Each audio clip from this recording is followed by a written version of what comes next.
Welcome to Herstory Revisited, where we explore more than you ever wanted to know about things you've never heard of. Together we uncover the hidden threads of the past through the eyes of women, the unsung sheroes, innovators, and peacemakers who shaped the world in ways history failed to acknowledge. Woven through these stories is a golden thread, the evolution of humanity and human consciousness. From pilgrims to pioneers, from forgotten voices to transformative moments, we explore history through the lens of the divine feminine. Because history isn't just his story, it's her story too.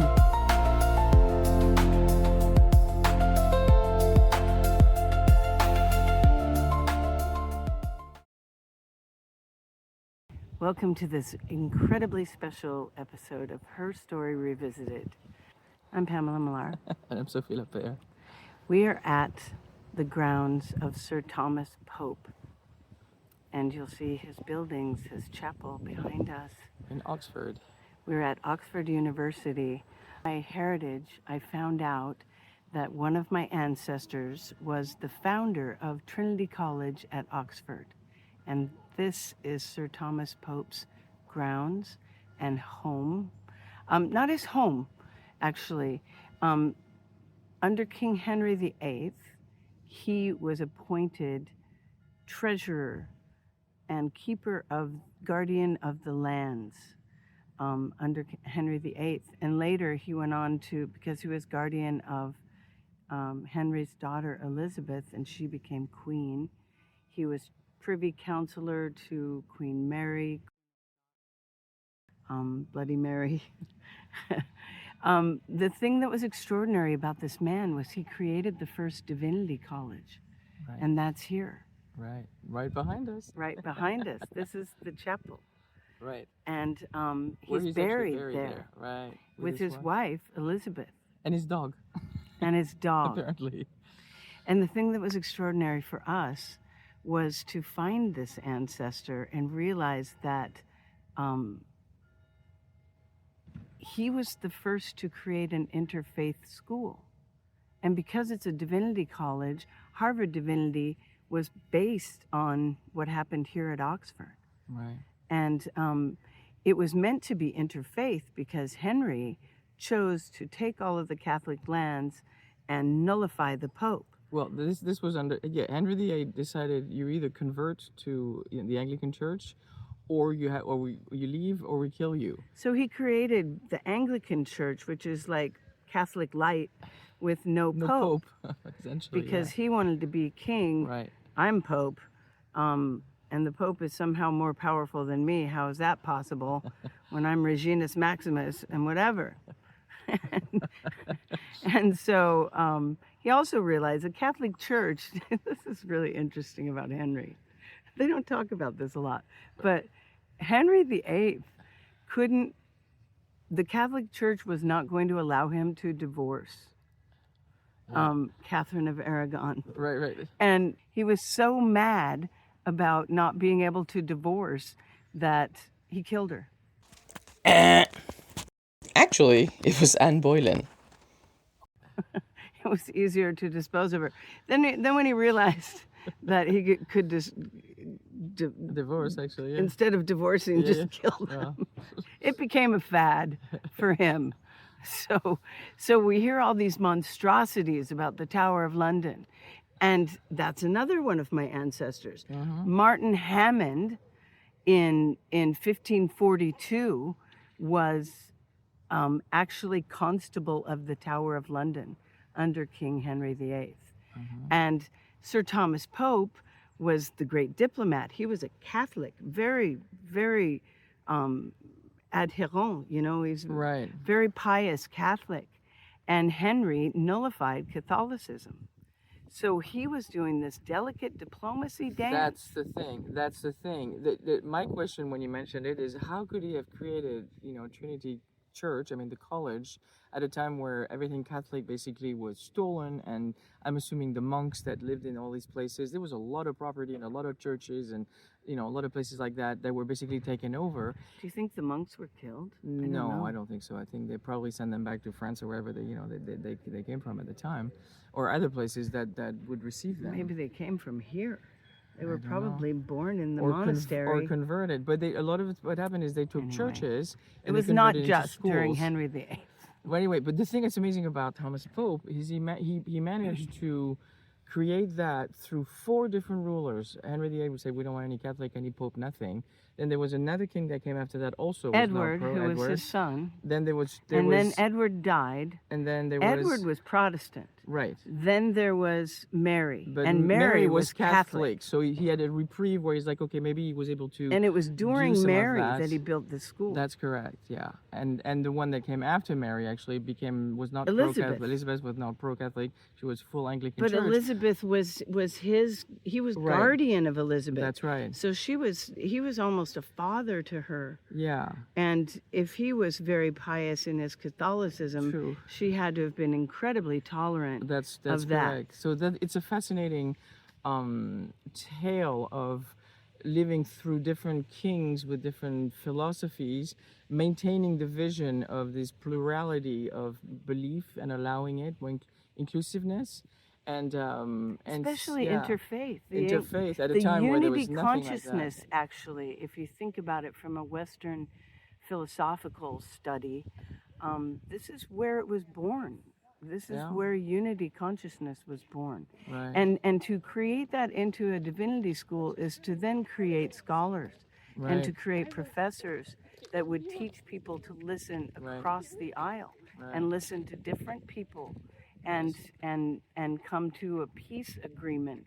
And when you consider the amount of wars that happened between the Protestants and the Oof. Catholics in Centuries. Ireland, Yeah. and still to our lifetime. Right. I mean, there were bombings. Sinn Féin was doing in Belfast, Northern Ireland. They were fighting really hard, it went for a long and time. there was a lot of terrorist bombings throughout all of Europe. I was on a train. That's interesting. When I was in college at the University of Poitiers in France, there was an exchange program through the University of Oregon where you could go to the actual university and it was still French. And so it was a comparative literature and comparative cultures program. And I went on that program. And the thing to find out at that time was that France was really, geographically it's in the center of Europe, but it was very much the karma of England and America. So much Very so. much. More so than I ever realized Mhm. until I studied international relations at France as this crossroads ended up bringing a lot of the wisdom teachings because of the Crusades. Right. A lot of the wisdom teachings from Egypt and the mystery schools of Egypt Right. were brought to Europe Right. in the 11th and 12th centuries. Mhm. And France really set up the banking system. The legal system. The The legal banking system. Yes. I mean, most of Western Europe, Even the through parliamentary system was a little bit adjacent, Yeah. but Napoleonic Code is what Oh, rules America That's even true. today. That's true. So, That's true. this foundational place, this church, and this man who became a knight. When we talk about the Knights of the Round Table, and that was in the 11th century, Arthur and in Wales. And if you think of the royal family today, the royal family today is still that same root. Yeah. Very much so. From the same with the Scots and the Welsh, and they're all interblended into what is the United Kingdom. Right.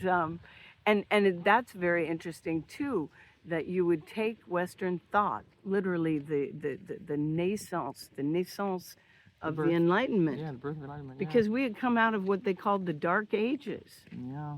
in the 15th century. So the 16th century, even though Henry was brutal and there were all these horrible Queen Mary, Bloody Mary, and the Tower of London and the Rack, and so many horrors that happened through the ignorance.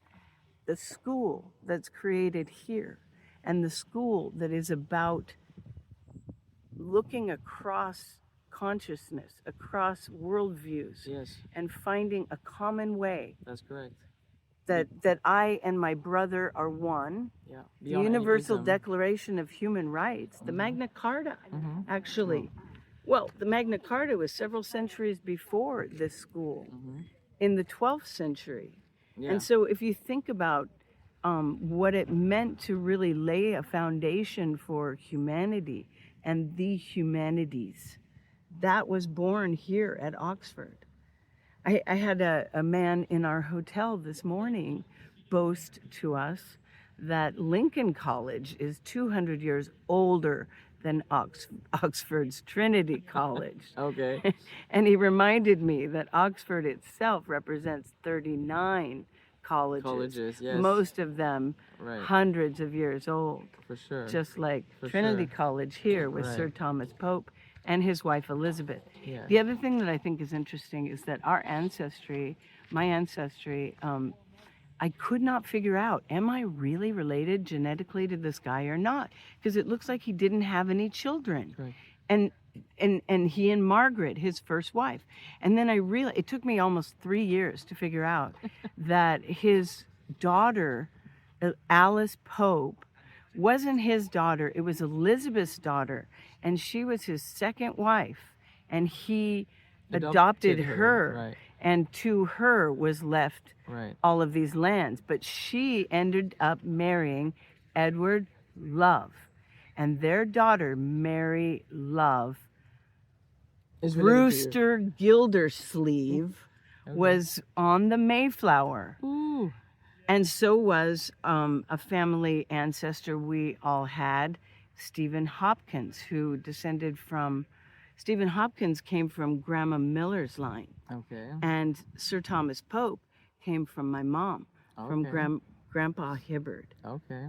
Grandpa Hibbard's line goes back to Flawn Redgraves Thorpe Hibbard in 970 AD in Wales. And that makes me wonder, that was King Arthur. She goes way back. We have people in the Sherwood Forest in Nottingham. Yep. We have people on the Mayflower. We have the founders, Sir Thomas. Roanoke. You have people that Yes, back it's Jamestown. at Jamestown. I mean, Yeah. Yeah, incredible. Americana, true blue. What was so crazy to me was when I realized Stephen Hopkins was here in 1609. And it was like 1609. I thought the Mayflower was in the 1620s, and it was. And he was on the Mayflower, but he was also at Jamestown. He was one of the first settlers, and he was the only one to talk to the Indians. yeah, he learned the language of the Algonquin or The Pocahontas was a chief of one tribe of the Algonquin, okay. and he taught him the language, and that federated 5 tribes across the eastern seaboard. And they wrote the first compact, the first agreement, First contract. the first contract between the pilgrims that had come over and then that confederation of the tribes that were there, that if anybody were to attack, the white people would help the native, the American, the native people, and native people would protect them too. And they actually respected it during his lifetime. So stay tuned for our documentary Yeah. about Stephen Hopkins, the Mayflower Pilgrim, and his family, because there were several things we learned about him. Number one, you have to talk to the locals. Yes. Number Learn two, the language you if better you can. learn their language, and number three, you better have servants, because Apparently that's those why were they didn't servants die. survived. Apparently, of the 102 people on the Mayflower, 57 survived, and our family was 7 of them. And learn how to grow food. So that's obviously. super interesting about. Yeah. But what's interesting about Hopkins? Think of 1609. Uh-huh. That was only 100 years, and in fact, Sir Thomas Pope died in 1584. So he started in 1523 as under King Henry VII, and then Henry VIII, Edward. I mean, 5 monarchs. 5 monarchs. That's Which is incredible, yeah. extraordinary from a point of view of diplomacy. Right. And the fact that he and his wife Elizabeth Yeah. chose to create their legacy as Divinity College, Right. which was particularly to the study of worldview, to the study of man's place in the universe, and whether or not the rule of law could be a way that all men shall be created equal, Right. and thereby the relevance of Sir Thomas Pope and Elizabeth and their legacy, because my favorite poet of all time is Ralph Waldo Emerson. And what a lot of people in America don't realize, beyond the fact that he was an extraordinary poet, was that he founded Harvard Divinity College. And Harvard Divinity was based on Trinity College yeah. here at Oxford under Sir Thomas Pope and his wife Elizabeth. Right. So thank you to my ancestry. Yes. Thank you to the nobility of these great people Yes. who chose to find a common way Unify. Yes. and create unity consciousness in a time of darkness, in a time of violence Division, and yeah. witches and burning people. And think of the Crusades and the Inquisition. Yeah. You know, Yeah. the 16th century was not pretty. Not pretty. And this man, what was extraordinary about Sir Thomas Pope, not only was he a knight, but he lived for 84 years. Oof, back then. In the 1500s. I mean, you stepped on the rusty nail, you were gone. I mean, Five different monarchs Yeah. that he served Right. with diplomacy. Right. And in fact created a foundation Mm-hmm. for all diplomacy. Yeah. And so to me, this is where the United Nations was born. It was the Magna Carta plus this. How could we come together in worldview and find a way to create a civil society based on law? Yeah. and that's- based on law. Yes. That's America. Yeah. That's 250 years of our history above kings and above. where Yeah. we sloughed off these dumb people. I'm just saying, it's interesting. If you hadn't, if Henry had not kicked out the Catholic Church and had not forced our ancestors to believe one way, would our ancestors have jumped ship and gotten the hell out of here? And if you think about it, the foundation that they created, not only entrepreneurialism and adventure, but this idea of self-determination and how it is that one can come to a common understanding despite radical differences, just like in America right now, Right. with a fascist dictatorship taking over the pillar of democracy. It's just a poignant time for all of us to say, okay, a better union is based on an equal, egalitarian society. And if you have law and you have it delineated, there is no argument over language. And that's really what the premise of this whole thing is. How is it that we can come together and create civility and peace? And a thriving society. Yeah, For all. thank you, Sir Thomas Pope Yes. and his wife Elizabeth, Yes. and especially Elizabeth, because the women never get enough credit. No, for sure. They do outlive their husband usually, and in her case, continued the mission and continued the vision. They both shared a vision Right. to leave a legacy. Since they only had the one child, they had so much wealth that they were like, this has to be left so that And- people will find a better way. What better use to convert monasteries and convents into universities, places of knowledge, places where from the dark you bring the light, and from the ignorance you bring knowledge, which liberates the minds, the soul, which opens minds, opens hearts, opens possibility, as we evolve through the centuries. And there's no better example as universities. I mean, we can't imagine what it took to protect that knowledge through Yes. wars, through a king wanted to dominate with a particular ism, a particular religion, or anything like that. We take it for granted. We open our phone today, oh, here it is, any religion, any book, anything like that. But back then, people had to write by hand, and they had to protect it, and there was so much work, and their lives were on the line many, many times, many lifetimes that way. We probably had some of those lifetimes. Yeah. But Sophie has a book in her apartment that is from 1537. And what a lot of people don't realize is that the Gutenberg press wasn't until 1529, I think. And the very first books that were ever printed were Bibles. Yeah. And so if you consider knowledge and books and how sacred they were, That's right. how important the idea of a library itself was born here at Oxford University. This idea of preserving knowledge, the Sorbonne and Oxford. And the sharing of it, obviously. It was more than a legacy for the country of England. It was the legacy of thought.